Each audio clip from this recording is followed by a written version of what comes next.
Okay, so are you ready for this semester to be over? Tell me the truth. Are you ready? Well, if you are, the good news is we are almost done. We are on the last chapter of material that we need to cover. Chapter 10. Today this lesson we're going to talk about the first section of chapter 10, which is on sequences and summation notation. So you just hang in there, little pre-calc babies, and we will be done soon, okay? All right, so we're going to start with a sequence. What is a sequence?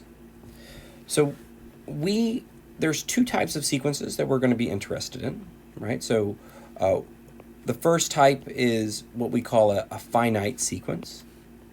So in this case, you can kind of see here that I have the elements or objects 1, the object 2, the object 3 are in this sequence, and it's finite because it does end. It doesn't go on forever. And we also care to discuss infinite sequences. But first, what is a sequence, right? So let me just compare a sequence to a set, because if you've had any exposure to sets or set theory in any of your previous classes, a sequence is also a collection of objects, right? Similar to a set. The difference is that in a sequence, the order matters, right? So when I write 1, 2, 3, I don't have the option of rearranging that and calling it the same sequence. In terms of a set, the set 1, 2, 3 or the set 3, 2, 1 doesn't matter. Same set. Likewise, in sets, you don't see the same number show up twice, right? So if I had the number 1 at this location, in a set, I would never see the number 1 again, right? You don't have elements in the set show up more than one time. In sequences, you can have a number repeat itself, right? If I have a 1 here, it's possible that I have a 1 somewhere else as well. Now, for our purposes, though, we're going to say that a sequence is just a function, right? Remember, just regular f of x type of function, except we're going to use a new notation, and the domain is going to be the set of all natural numbers, right? Natural numbers. So for our purposes, we're going to let n start at 1, 2, 3, etc. So it's either the set of all natural numbers or the set of n natural numbers, right? So we will talk more about that. So let's take a look down below. Let's start with what we know. So a function. So this is an f of x function, something that you would have been exposed to prior. And it says, consider the function whose domain is the set of positive integers, and range is listed below. Now, if we wanted to continue filling out this, and so notice that at no point in time do they actually tell us what the function is. They don't tell us what it is, but we should be able to figure it out. So it looks like when you plug in a 1, you get out a 1. When you plug in a 2, you get out a 4. When you plug in a 3, a 9. When you plug in a 4, a 16, a 5, a 25. I think we could continue this game, right? If I plug in a 6, I should get out a 36. If I plug in a 7, I should get out a 49. So in this case, how do we write if I plug in an n? All right, so instead of thinking about f of x, let's think about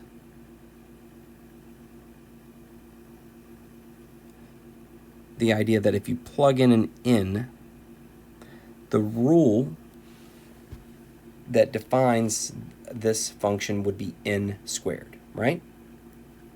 And that makes sense. I mean, if I have 2 squared, I get 4. If I have 4 squared, I get 16. So in this case, since we're gonna use a new notation for our function, n squared is what we would look for. This would be the rule that defines that function. I use that word rule and function. They're really basically synonyms in this case, but it is the mapping, the rule. So now let me come down here to part B, and part B is we've already finished this, I believe. So f of 1, f of 2, f of 3 is 9. F of 4 is, well, we can already see from the table, f of 4 would be 16. And we've already basically said, what is f of n? Well, f of n would be n squared. Okay. Now, I mentioned to you that we are going to use a new notation for a function, but for our purposes, a sequence, or let me say, a function is a sequence. Okay? Just instead of using that f of x notation that we have come accustomed to, we're going to use the following the following notation where we have a's and we have subscripts. Right? So notice what that's saying. So it's saying that a with a subscript of 1 in that previous problem is 1. And then a with a subscript of 2 is 4.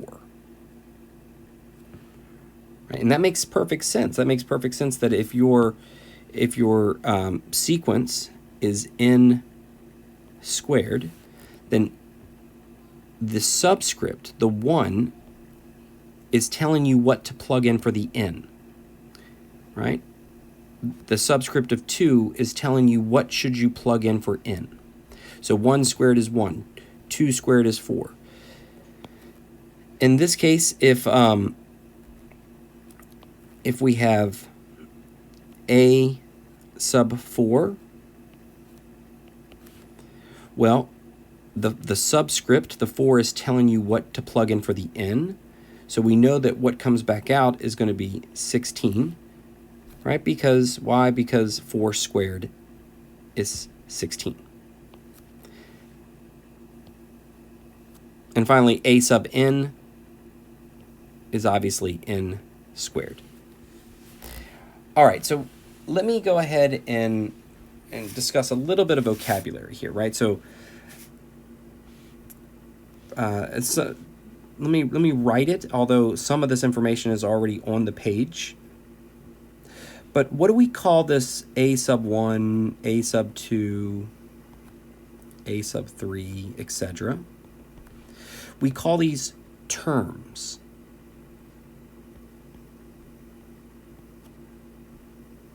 Right? These are terms of the sequence.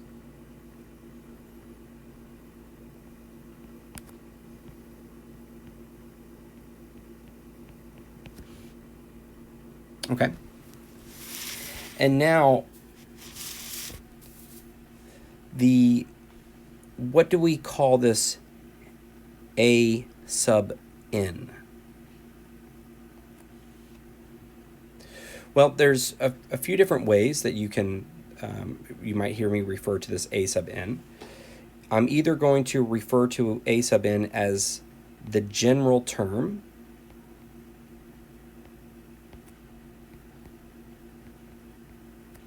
or you're going to hear me refer to it as the nth term.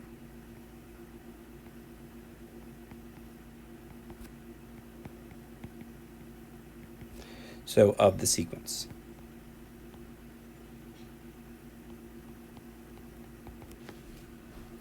Okay? And now, once we're, depending on what we're asked to plug in for n, in other words, depending on if we're dealing with a finite set or an infinite set, the notation that you're seeing here, this is the set of all terms, right? Or what we can just say, the entire set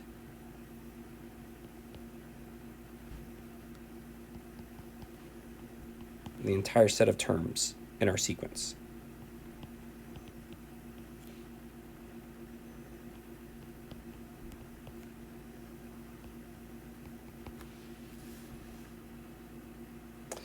Okay, so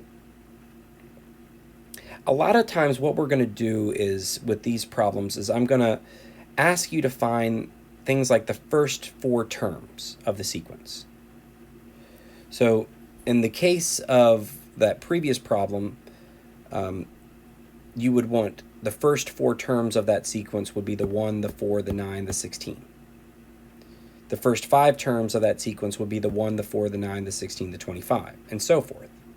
So let's go ahead and go to the first problem. Let's see if we can make sense of what this problem's asking us. So it says, write the first 4 terms of each sequence, or for this sequence, whose general term is as follows. Okay? So notice I'm going to rewrite that so it looks a little bit better. So they are telling us that A sub n is equal to 3n divided by n plus 5. With me? So that's the general term. In other words, that's the rule. Okay? That's the function that determines that's the function that gives you the rule to get your set in the terms of the sequence. Now, what do they want? They want us to write the first 4 terms of this sequence. Okay? In other words, let's make sure we know what they want. They want this. They want us to tell them what A sub 1 is, what A sub 2 is, A sub 3, and A sub 4. That's the first 4 terms of that sequence. They don't want us to go any farther with it. All right. So this is easy in the sense that, let's start with the A sub 1. Remember, the subscript tells us what to plug in for n.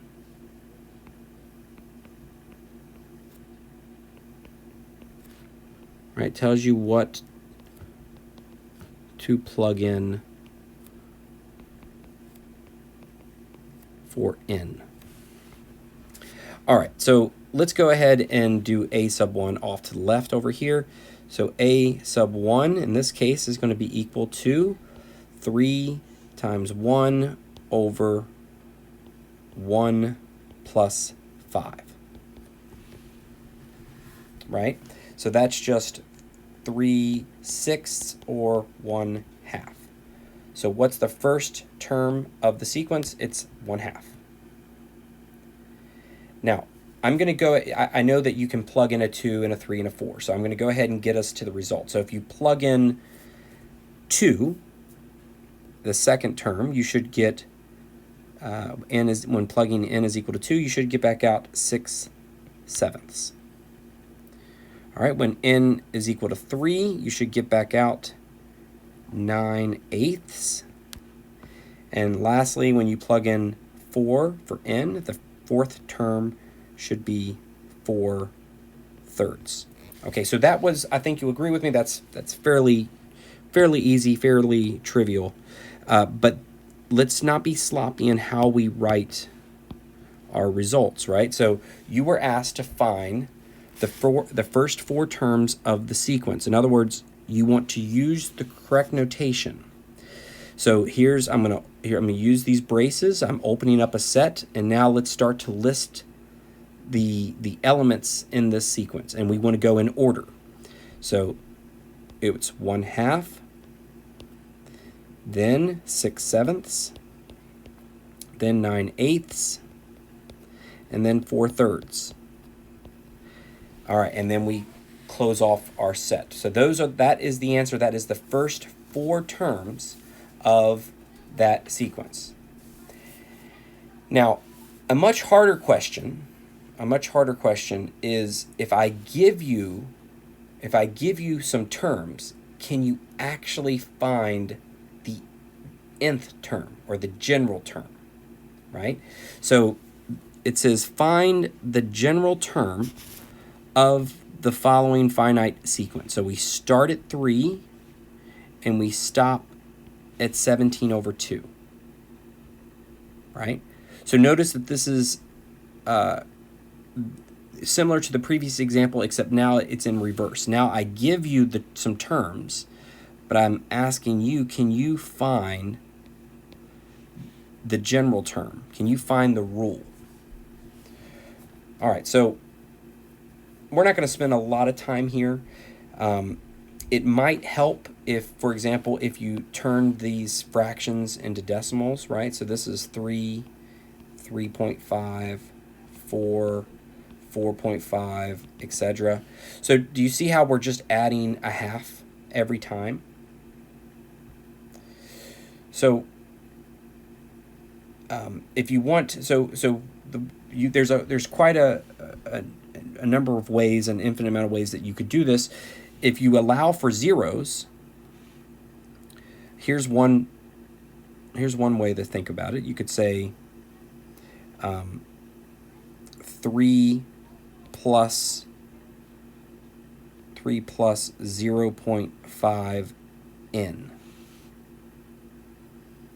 Let's see if that works. Now that, again, that'll work if you allow for n to be 0, right? So in this case, a sub 0, when I plug 0 for n, that's 3, right? And that works. And then a sub 1, if I plug 1 in, that would be 3 plus a half is 3.5. So this is, see how this is going to produce that set, that sequence. Now you can adjust this if you want. For example, if you want to start at 1, so you want to start at a sub 1, that's fine. You can just you can adjust this. But let me go ahead and state the obvious. It is much harder. It's much harder to go from a sequence to a general term than it is to go from a general term to a sequence. So I'm not going to spend a lot of time on the second example because that takes a little bit of practice. Right now we're more focused on just vocabulary and some basics. Okay, so let's go to the next question. So now sometimes what we run into is that you can actually use if for example, if I give you the first term, right? So in other words, if I give you a sub 1 equals, sometimes you can use the first term to get to the next term and so forth, right? You can, in other words, you can use the previous term to get to the next term in the sequence. And we call that a recursion, right? This is a recursion formula. So it defines the nth term of the sequence as a function of the previous term. Now, when I say previous, I want you to make sure you understand. So if we say n is the current term, right? Then the previous term would be n minus 1.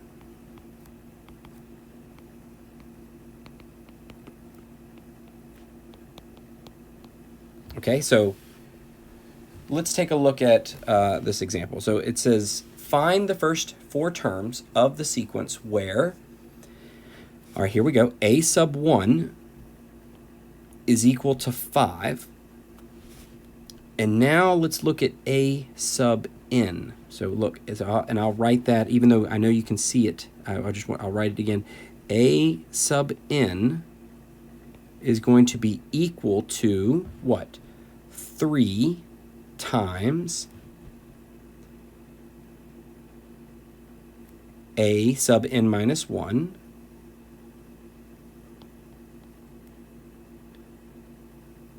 minus 1.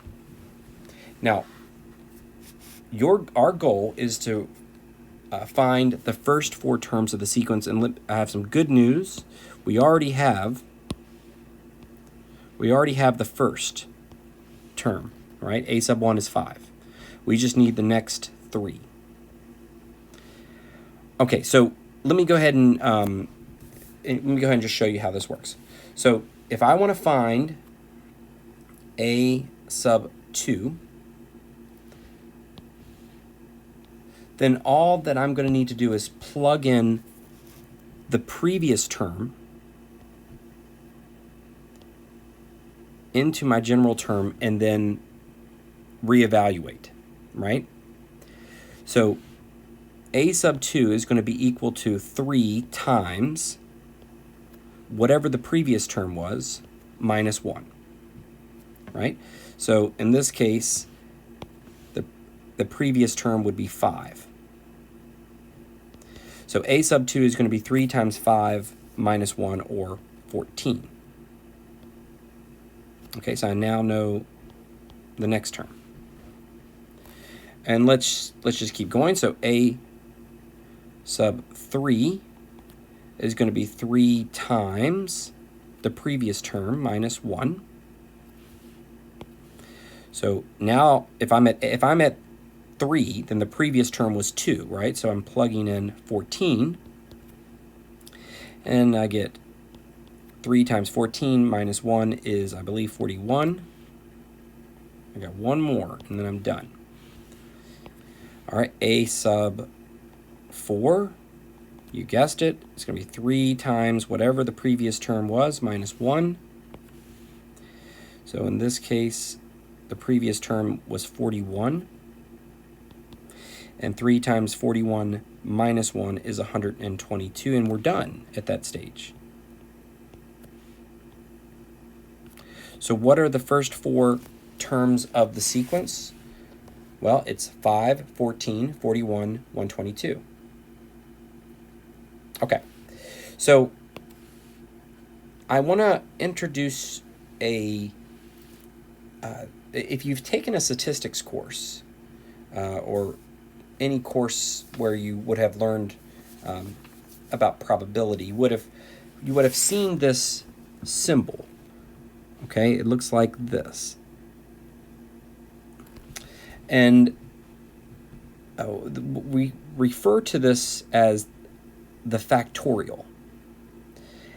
So what I think I'm going to do is I'm going to give myself a little bit of space here. So I've provided the definition of a factorial, but I think it's going to be easier if I just show you how to perform a factorial, right? So let me see if this clicks much better than going through that definition. So let's just find out what 5 factorial, 4 factorial, we'll jump all the way to 2 factorial, 1 factorial. Now this is it's not looking very good. Let me see if I can try that again. So let's calculate 5 factorial. I'm not actually going to calculate it. I'm just going to show you how you would calculate it.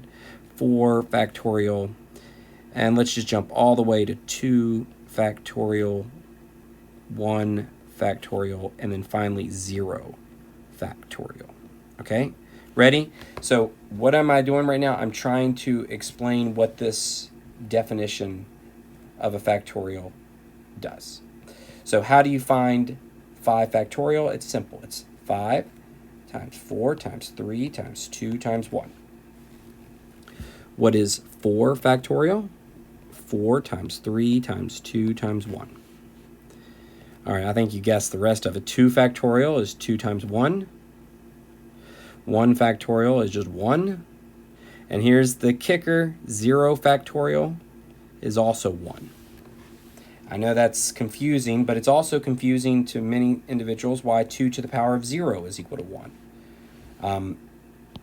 I've already shown you why 2 to the power of 0 is equal to 1. I mean, if you agree that 2 divided by 2 is equal to 1, then you have to agree with me that 2 to the power of 0 is equal to 1, right? And that makes perfect sense, because if you have like bases, you subtract the exponents. It's the same type of setup here with factorials. So, but alas, the idea is simply you can just see that decreasing, descending series of multiplication steps that we're doing when we do a factorial. So 5 times 4 times 3 times 2 times 1. So, okay. So with that in mind, let us see if we can answer the following question.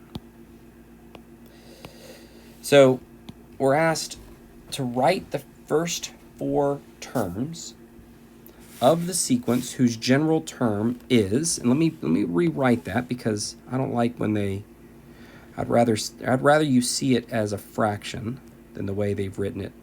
So this is a sub n is equal to n plus 1 factorial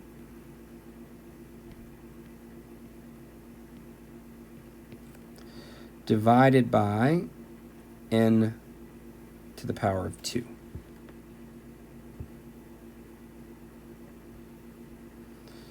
Okay, now I want you to, I have, of course, I almost never tell you to take notes, right? Because everyone has their own learning style. But please write this down.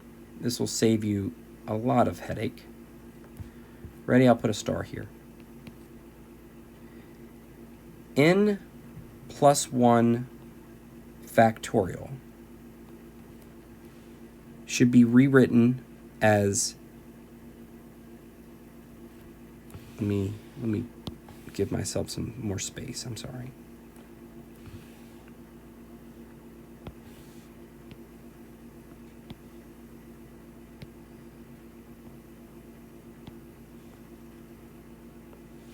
So let me rewrite that.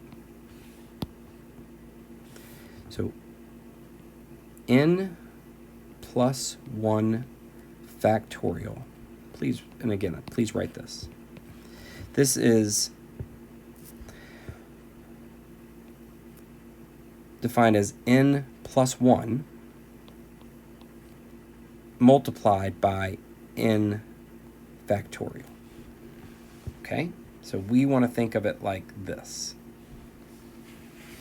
All right.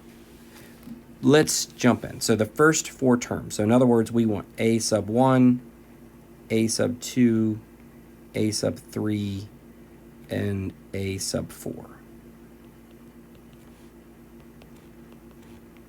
Okay, so there is a factorial button on your calculator. Now, forgive me, I'm gonna, I'm trying to go by memory here, but if I recall,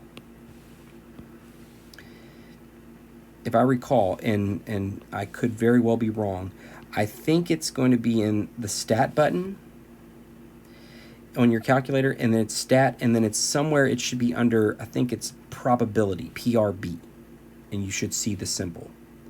Now, I could be wrong there, but that is, I think that's the location of it.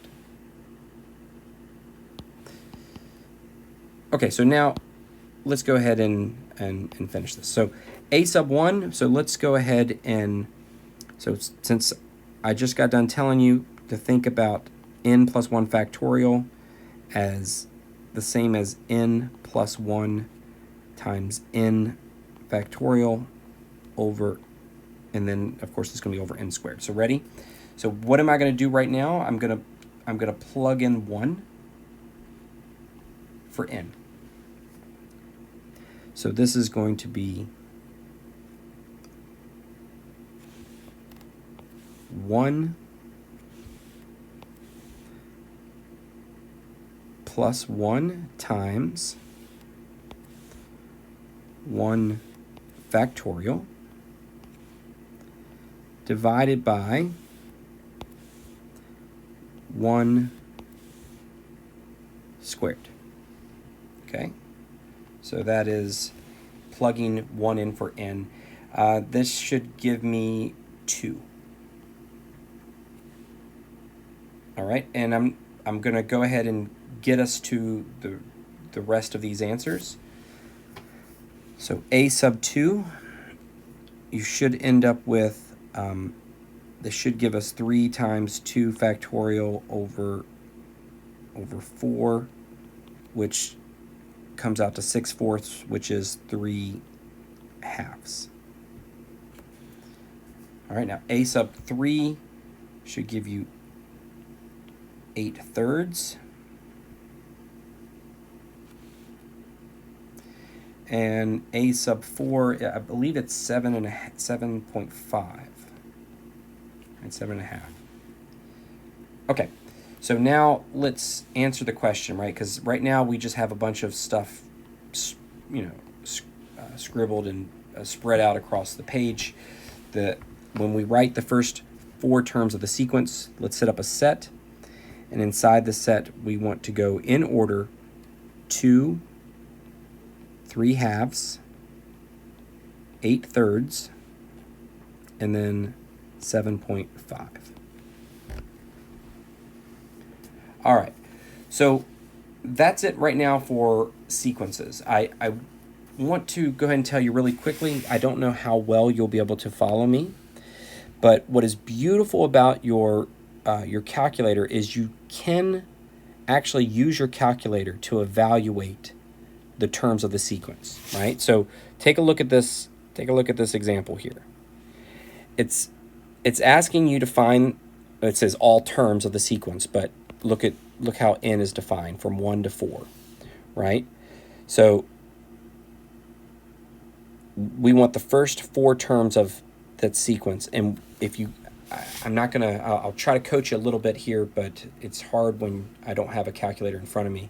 But if you want to use your TI-83 or 84, so starting with step 1, if you hit mode and then go to where it says sequence. All right, now you're in, after step 2, your mode is in sequence. So make sure you change it back to function when you're using your calculator for something other than sequences. But now that you're done with step 2, step 3 just asks you to hit the second button and then the button list, which is the same as the stat button. Your screen will look something like what it looks like here at step 4. You want to go to the OPS tab, and then somewhere in the OPS tab there should be the button sequence. It'll probably look like this, SEQ, and then have some parentheses. Find that and then hit enter. Now for this next step, this depends on what your calculator looks like, right? So it's going to be different for depending on the model. For the older models, right? So this is what I've written here. For the older models, if your screen, once you're done with step 5, if it just looks like SEQ with some open parentheses, then what you would do is you would first type in the general term, right? You would type in the n squared minus n plus 2. Now, if you're wondering, where do I get the n? Well, see if you can follow me here. You know that what I'm circling right now, that's the variable button that you use for x, right? If you're graphing y equals 2x. But now that you changed your mode to sequence, watch. When you hit that same button, instead of an x, you're going to get n, right? So, ready? Sequence, it's good. You go ahead and type in n squared minus n plus 2, comma. Now, this here is telling you how the sequence is defined. It's defined in terms of n, so you go ahead and write n, then comma again. Now, how many terms do you want and where do you want to start? Well, if you want to start at the first term, put a 1 here, and then comma, and then where do you want to stop? Well, if you want to stop at the 4th term, you put a 4 here, close your parentheses, hit enter, and your calculator should be able to do that for you, okay?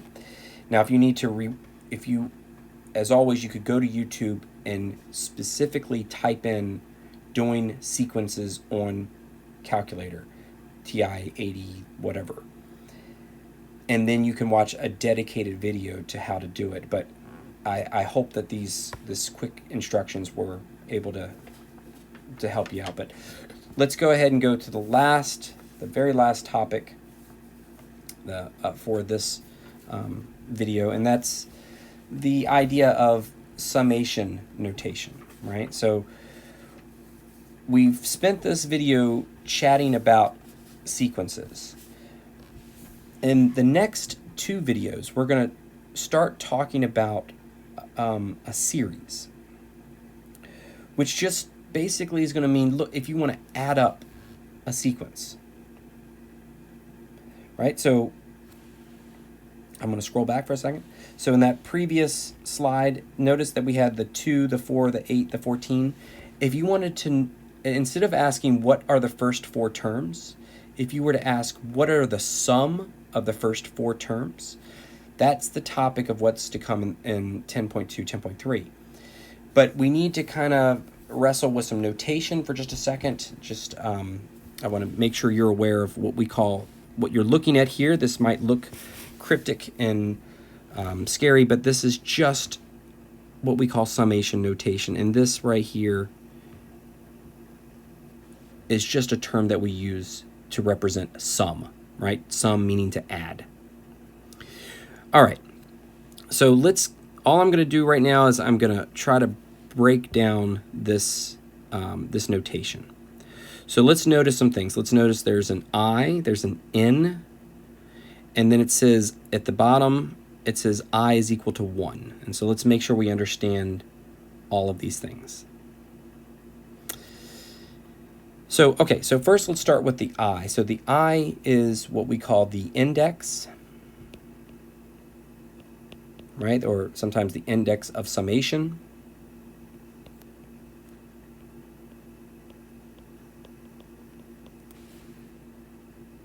All right. And then just like if I ask you to find the terms of a sequence, I got to tell you where to start, right? Do you want the first 4 terms? That would mean you would start at 1 and stop at, in other words, you have to define where to begin and where to end. So the N, which is right above, this is what we call the upper limit, or the bound, either one, upper limit of summation. Okay. And the 1 is the lower limit of summation, or lower bound. Okay, now you can, depending on your textbook and the date that you buy your textbook, there's different letters that they may use, I's, N's, K's, things like this. But let's jump in and answer this last question. So all I want you to know right now is this is just a fancy way of asking you to add up some stuff. Okay? It's a fancy way of asking you to add up, well, let's find out how many terms. So in this case, notice that I is equal to 0. And last, in the final case, the upper bound, we have the N equal to 4. So let me get back to the notation that we used for sequences. Let me get back to the A subscript notation. So this is really what it's asking you. It's asking you to add up A sub 0 plus A sub 1 plus A sub 2 plus A sub 3 and finally plus A sub 4. Right? This example is a fancy way of asking you to add up 4 numbers. And how do we do it? Well, let's just go ahead and I think you will get the gist here. So A sub 0 is the same thing as letting is basically when you're letting I equal 0. So let me see if I can. So for our a sub 0 term, that's the equivalent of saying I is equal to 0. Then all that we're going to do is we're going to plug 0 in for this this general term, this wherever we see an I. Okay? So what does that look like? So that's going to be, let me start with the numerator. So by the way, this is not written very well. It just doesn't show up very well when I copy it. So if you don't mind, let me rewrite this, just the part that we're going to be plugging in. This really should be -1 to the power of I plus 1 over. Now, do you remember how we do this? The factorial.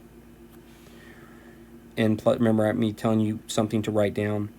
The fact that I plus 1 factorial can be rewritten as I plus 1 times I factorial. I know that's starting to look so weird with the i's and the factorial symbols. All right, ready? So, but I'm just rewriting this. This should be I plus 1 times I, and I'm going to use a different color, factorial. Okay, hope that's not too confusing. Ready? So let's do it. Let's plug in 0. Let's plug in a 0 for the I and be done with this. Ready? So what does that look like? So this would be -1 to the power of I plus 1, meaning 0 plus 1, divided by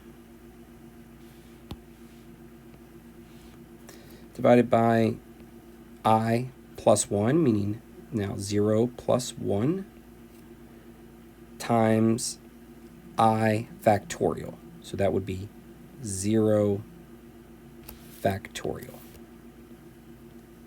Okay, ready? Let's do it. So this is the equivalent of saying -1 to the power of 1 divided by 0 plus 1 times 0 factorial.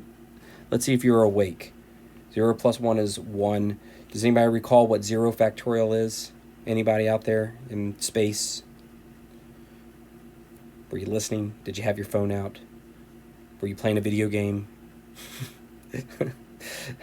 Were you tricking yourself into studying, right? Because this is playing in the background while you're actually cooking or playing a video game, but you're tricking yourself into that. That's studying. Well, at least it's equivalent of studying, right? Okay, no worries.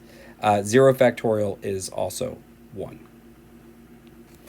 All right, so -1 to the power of 1 is still -1, and so that means we have -1 over 1 or -1.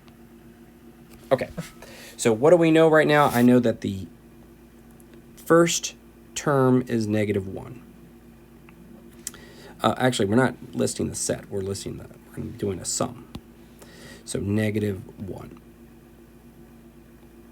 plus. Okay, so now I'm not going to go through the steps of plugging in 1 for I and then 2 for I, 3, 4. I'm just going to go ahead and get you to that result. I don't think you'll have any trouble as long as you understand the factorial symbol. But if you were to plug in 1 for I, you would get 1/2. If you were to plug in 2 for I, you would get -1/6. If you were to plug in 3 for I, you would get 1/24. And if you were to plug in 4 for I, you would get negative 1 over 120.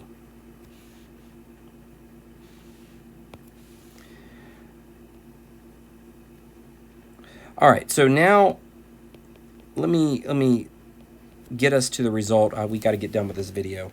So at this stage, if you want to find the sum, obviously we're going to let our calculator do all this heavy lifting. While you're thinking about it for a second, let me ask you, and this is more advanced question, right? Can you look at what it is in this term, in this general term, that's making each term go from negative to positive to negative to positive to negative? Something, right? Something is in this, something in here is doing that. And I'm not even going to tell you. I'll let you consider it. Let me give you the answer. If you add everything up, you should get negative 19 over 30. And we're done with this video. Where do we go from here? What's next? Well, look, if I give you 4 numbers or 5 numbers and ask you to add them up, that might be interesting, but I don't think you're gonna be excited about it. But what if I told you I can show you how to add up an infinite amount of numbers? Right? What if I told you how to add up an infinite amount of numbers and get an actual finite result?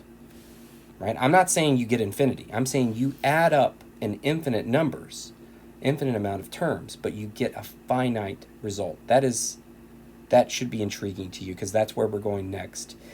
10.2, 10.3. I will see you there.